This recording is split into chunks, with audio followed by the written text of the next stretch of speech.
आक्रमक झालेले आहेत। हेच ते गाव आहे ज्याचं नाव पांगरी, जे वाल्मिक कराडचं गाव आहे, जिथं थोड्या वेळापूर्वी एका मोहन पाचांगे नावाच्या तरुणाने स्वतःच्या अंगावर रॉकेल ओतून घेत आत्मदहनाचा प्रयत्न केला। आणि आता महिला समर्थक ज्या आहेत, वाल्मिक कराड महिला समर्थक, त्या मात्र आक्रमक झाल्याचं कळतं। आडव्या झोपलेल्या आहेत आणि हा जो बीड परळी राष्ट्रीय महामार्ग आहे, हा राष्ट्रीय महामार्ग बंद केलेला आहे। बंद केल्यानंतर महिला नेमकं काय मागणी आहे आणि कशासाठी तुम्ही या ठिकाणी? आम्हाला आमच्या अन्नावरचे खोटे गुन्हे वापस घ्या। अन्नाला जाणून बुजून अडकवलेला आहे। आम्ही इथं सगळे आत्मदहन करणार आहेत। आम्ही उठणार नाहीत, काही नाही। आमचा देव माणूस आहे, आमचा देव माणूस आम्हाला परत मिळाला पाहिजे। आमची एवढी मागणी आहे। आमची मागणी एवढीच आहे, आमच्या वाल्मिकांना देव माणूस आहेत। येऊन तुम्ही सगळे सीबीआयना चौकशी करायची। एवढे गावात ते गुंड आहे का? एवढ्या परळीत चौकशी करायची। ते गुंड आहे का? ते गुंड्याचे त्यांचे पुरावे आहेत का? सर्व पुरावे त्याचे आरोप केले जाते, त्याच्यावर गुन्हे लादले जाते। आमचा वाल्मिक कराड देव माणूस आहे। आमचा गोरगरिबाचा मायबाप आहे। तो 4000 रुपये जर दवाखान्याचं बिल झालं तर आमच्या लेकराचं बिल सारतो ते गुंड होऊच शकत नाही। काय मागणी आणि आता कधीपर्यंत आम्हाला न्याय मिळाल्याशिवाय आम्ही उठणार नाही, हलणार नाही। जोपर्यंत न्याय भेटत नाही तोपर्यंत आम्ही उठणार नाही। देव माणूस आहे तो, आमचा देव आम्हाला वापस पाहिजे। आपण पाहतोय या ज्या महिला आहेत त्या आक्रमक झालेल्या आहेत। तर आपण या ठिकाणी या पद्धतीने रस्ता रोकोला सुरुवात केलेली आहे। हा जो रस्ता आहे तो रस्ता देखील अडवलेला आहे। आक्रमकरित्या घोषणा देखील दिल्या जात आहेत आणि या गावामध्ये आपण सकाळपासून पाहिलं तर टावरवरती चढून आंदोलन चालू आहे, पाण्याच्या टाकीवरती चढून देखील आंदोलन सुरू आहे। मात्र आता जे आक्रमक आंदोलन सुरू केले आहे, ज्यावेळेस कोर्टाचा निकाल येईल आतापर्यंत निकाल आलेला नाही। मात्र जी सुनावणी झाली त्यानंतर आता हे जे गावकरी आहेत ते आक्रमक झालेले आहेत आणि जो मुक्काचा जो गुन्हा लावलेला आहे तो खोटा गुन्हा आहे अशा पद्धतीने देखील मागणी केली जाते। कार्यकर्ते देखील आक्रमक झालेले आहेत आणि आपल्याला नेमकं यांना विचारण्याचा प्रयत्न करू, काय नेमकी मागणी आणि कधीपर्यंत आंदोलन कधीपर्यंत करणार आहे तुम्ही? हे आंदोलन बेमुदत आहे आणि हे आंदोलन थांबणार नाही। आता हे आंदोलन अनिश्चितकाळ जाईल, गाव रस्त्यावर। आणि ह्याला जर काही बरे वाईट घटना घडली, वरचे मुलं खाली उतरले नाही तर ह्याला सर्वस्व जबाबदार प्रशासन राहील। आता आमचा जीव गेला तर आम्ही हटणार नाहीत आणि प्रशासनाला जर एखाद्याचा जीव घेऊन जर कुणाला न्याय द्यायचा असेल तर आम्ही जीव द्यायला तयार आहेत। ह्या माता भगिनी, त्या आजी आमच्या 90 वर्षाच्या वयवर्ध आजी आहेत, त्यांचं वय बघा। आज ती वयवर्ध आजी जर रस्त्यावर झोपली असेल, हे प्रश्नाच्या लक्षात येत नाही का? अरे कुणाच्या कॉलमुळे, कुणाच्या फोनमुळे जर तुम्ही गुन्हा दाखल करत असाल, मोकासारखे 320 सारखे गुन्हे दाखल करतात, हजारो लोकप्रतिनिधीला कॉल करत आहेत। आणि जर हे जर गुन्हे दाखल झालेत तर महाराष्ट्रातले सगळे लोकप्रतिनिधी आज जेलमध्ये जायला पाहिजे। आपण पाहतोय आक्रमक झालेले गावकरी आहेत आणि त्यांनी इशारा देखील दिलाय, जोपर्यंत हे गुन्हे मागे घेतले जात नाहीत तोपर्यंत आम्ही उठणार नाही अशा पद्धतीचा इशारा विशाल या ठिकाणी दिलेला आहे। आणि जी पांगरी गावातली जी परिस्थिती आहे तणावाची आहे। पोलीस प्रशासन देखील या ठिकाणी आलेलं आहे आणि पोलीस प्रशासन आता हा रस्ता रोको कशा पद्धतीने अडवणार हे देखील पाहणं महत्वाचं आहे। आता एकंदरीतच या महिला आक्रमक झालेल्या आहेत आणि आक्रमक झालेल्या महिलांनी आता रस्त्यावरती झोपून आक्रमक आंदोलन सुरू केलेलं आहे। त्यामुळे हे आंदोलन आता कधी थांबणार हे पाहणं महत्वाचं होणार आहे। विशाल, पण हे आंदोलन सुरू असताना आपण बघतो, म्हणजे कालपासून ही सगळी परिस्थिती परळीमध्ये आणि आता पांगरीमध्ये आपल्याला बघायला मिळते, कारण वाल्मिक कराड यांचं हे गाव असल्याचं आपण बघतोय सुरेश। पण पोलीस घटनास्थळी पोहोचलेत का?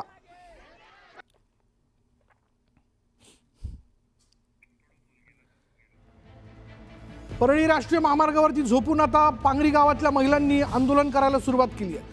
या महिला कोण आहेत असा प्रश्न जर आपल्याला पडला असेल तर या आहेत सगळ्या वाल्मिक कराड समर्थक महिला कार्यकर्त्या, ज्या पांगरी गावातल्या। पांगरी हे गाव जे ते वाल्मिक कराड यांचं गाव म्हणवलं जातं, इथंच वाल्मिक कराड राहतात आणि या गावातल्या आता लोकांनी आंदोलन करायला सुरुवात केलेली आहे। आता परळी राष्ट्रीय महामार्गावरती रास्ता रोको आंदोलन जे ते या महिलांनी सुरू केलेलं, रस्त्यावरती आडवं झोपत या महिलांनी जोपर्यंत वाल्मिक कराड यांच्यावरील लावण्यात आलेले आरोप मागे घेतले जात नाही तोपर्यंत आम्ही मागे हटणार नाही अशी भूमिका घेत हे आंदोलन सुरू ठेवण्याचा निर्धार जो आहे तो व्यक्त केलेला आहे। त्याच्यामुळे आता कालपासनं परळी पोलीस स्टेशनच्या बाहेर आपण पाहिलं होतं काल देखील की वाल्मिक कराड यांचे कुटुंबीय आणि कार्यकर्ते मोठ्या संख्येनं तिथं जमत आक्रमक झाले होते आणि त्यांनी तीच मागणी केलेली होती की वाल्मिक कराड यांच्यावर लावण्यात आलेले गुन्हे मागे घेण्यात यावे। पण आता परळी राष्ट्रीय महामार्गावरती झोपून हे आंदोलन केलं जात आहे। म्हणजे आता आपण जर पाहिलं तर वेळेगणिक परिस्थिती जी आहे ती बदलताना दिसते। मराठवाड्यातल्या बीडमधलं पांगरी हे गाव आहे जे वाल्मिक कराड यांचं गाव आहे आणि वाल्मिक कराड यांच्या गावातल्या या सगळ्या महिलांनी आक्रमक होत आता आंदोलन करायला सुरुवात केलेली आहे. वाल्मिक कराड यांच्यावर लावण्यात आलेले गुन्हे मागे घेण्यात यावे अशी मागणी या महिला कार्यकर्त्यांनी केलेली आहे.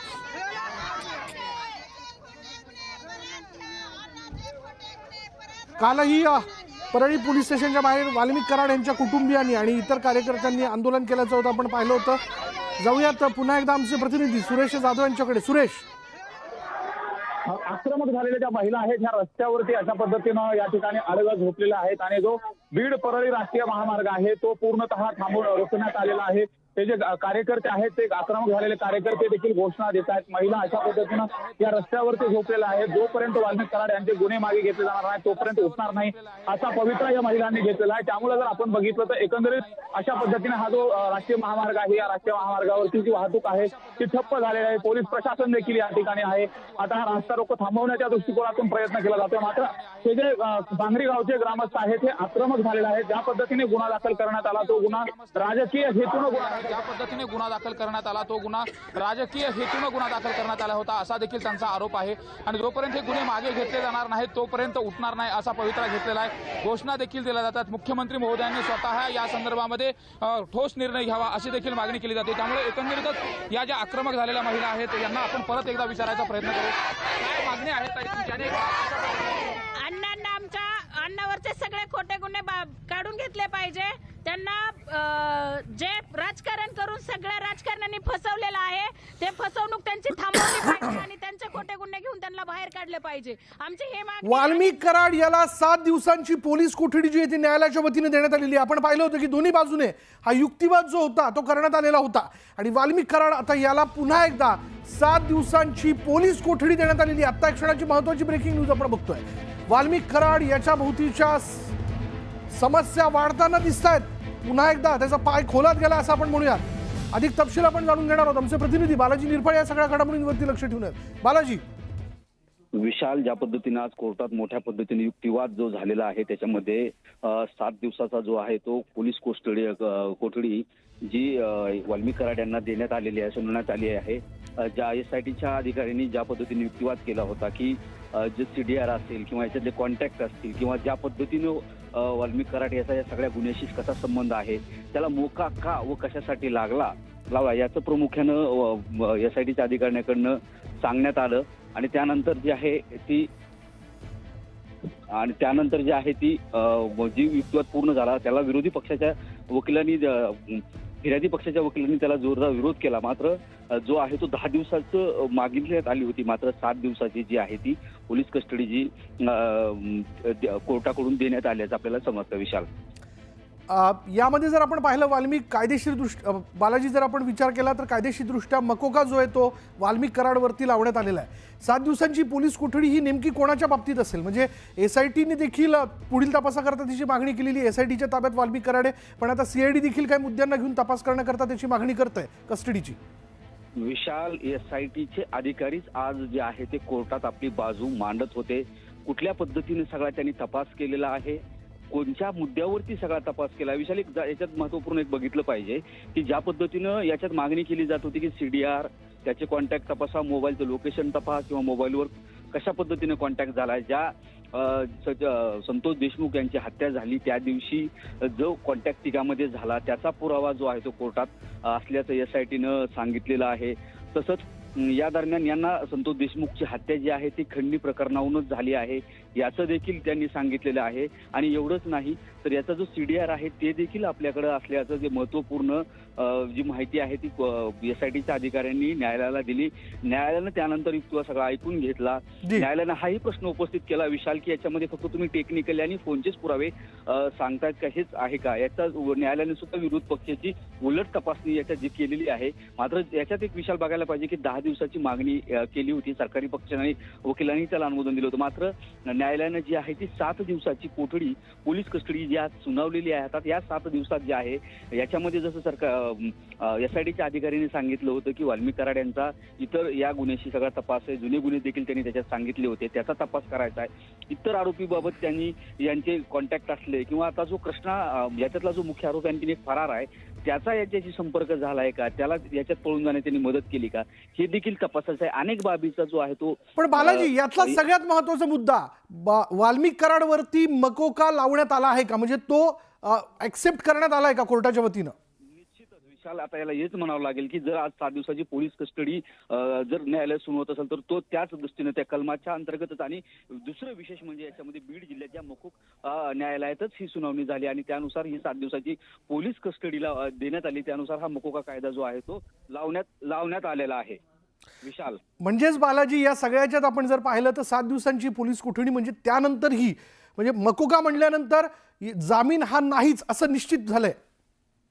निश्चितच विशाल, आता ह्याच्यामध्ये जामीन, ज्या मकोकाचे जे कायदे आहेत त्यानुसार ज्या तरतुदी आहेत त्याच्यामध्ये जामीन नाहीये. मात्र आता 7 दिवसाची पोलीस कोठडी आणि 7 दिवसाच्या पोलीस कोठडीमध्ये जे आहे ते वाल्मिक कराड यांची तपासणी जी आहे ती SITचे अधिकारी वेगवेगळ्या पद्धतीने करतील, वेगवेगळ्या अँगलनं करतील. ज्या पद्धतीचे सगळे मुद्दे SITच्या अधिकाऱ्यांनी कोर्टामध्ये मांडले होते त्यानुसार ज्या. बालाजी, मी तुला थांबवतोय. आपले सहकारी विशाल माने देखील आपल्या बरोबर आहेत. रवी जयस्वाल यांच्याकडे जाऊयात, आमचे प्रतिनिधी जालन्याचे, कारण त्यांच्याबरोबर जरांगे पाटील आहेत. रवी,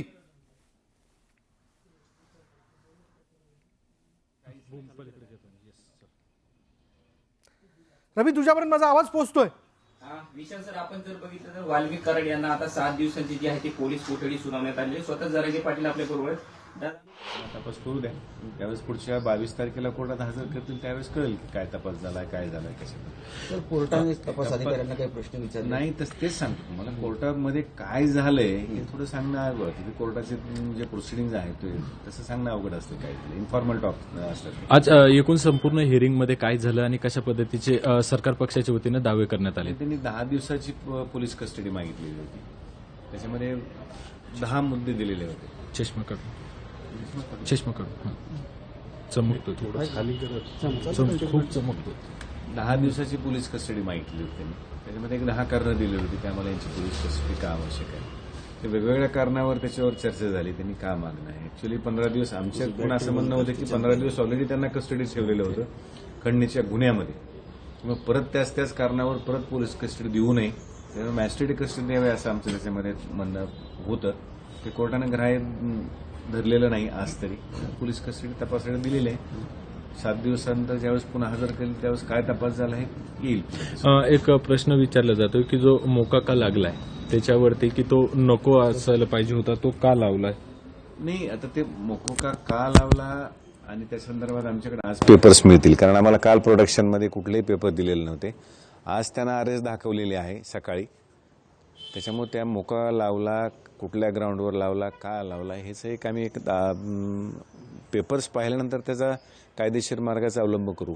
ते चॅलेंज करणार आम्ही. पण ते आंदोलनं होत आहेत किंवा वेगवेगळे जे प्रश्न उपस्थित होतात की त्यांना अटकच बेकायदेशीर आहे.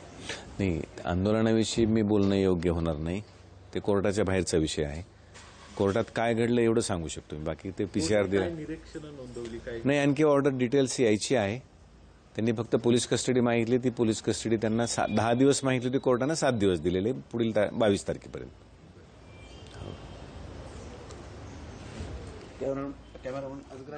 आणि यानंतर थेट जाणार आहोत जालन्यामध्ये आमचे प्रतिनिधी रवी जयस्वाल यांच्याकडे. रवी,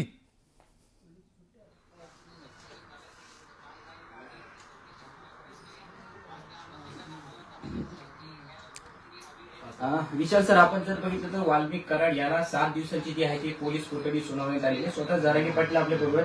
दादा, काय यावर तुझी पहिली प्रतिक्रिया असेल? शेवटी गुन्हा घडवून आणणं, सामूहिक कट रचणे, एखाद्याच्या लेकराला मारायसाठी पाठवणे हा कट रचणारा सगळ्यात मोठा गुन्हेगार असतो.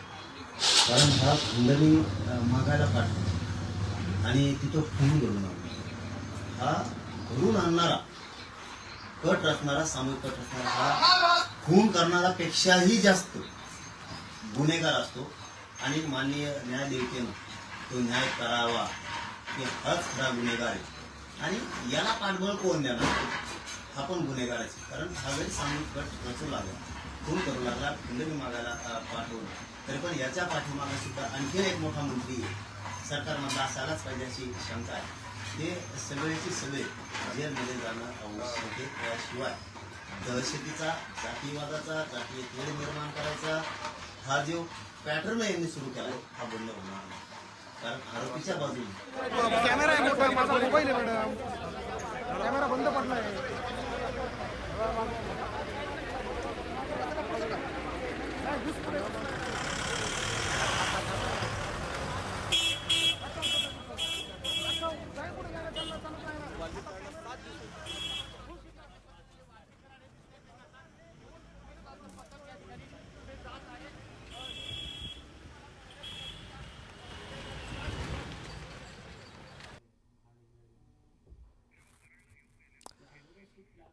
आणि आता न्यायालयाने 7 दिवसांची कोठडी जी आहे, पोलीस कोठडी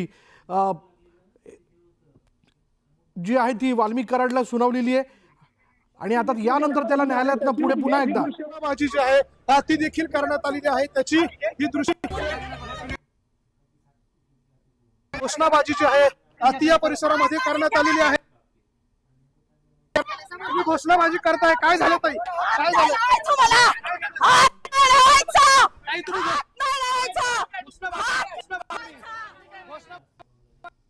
घोषणाबाजी का? आमच्या बीड जिल्ह्यामध्ये दिवसा ढवळ्या माणसांना मारलं जातंय, माणसांना मारलं जातंय. या बीड जिल्ह्यामध्ये आज दिवसा ढवळ्या संतोष देशमुखला ज्या पद्धतीने मारला, त्या मारेकऱ्यांना फाशीची शिक्षा झाली पाहिजे. ट्रायल प्रत्येक गोष्टीला ट्रान्सपरन्सी असली पाहिजे, पारदर्शकता प्रत्येक गोष्टीत असली पाहिजे. नाव काय आहे? ॲडव्होकेट हेमा पिंपळे. मागणी करताय, आपण एकटेच आहात?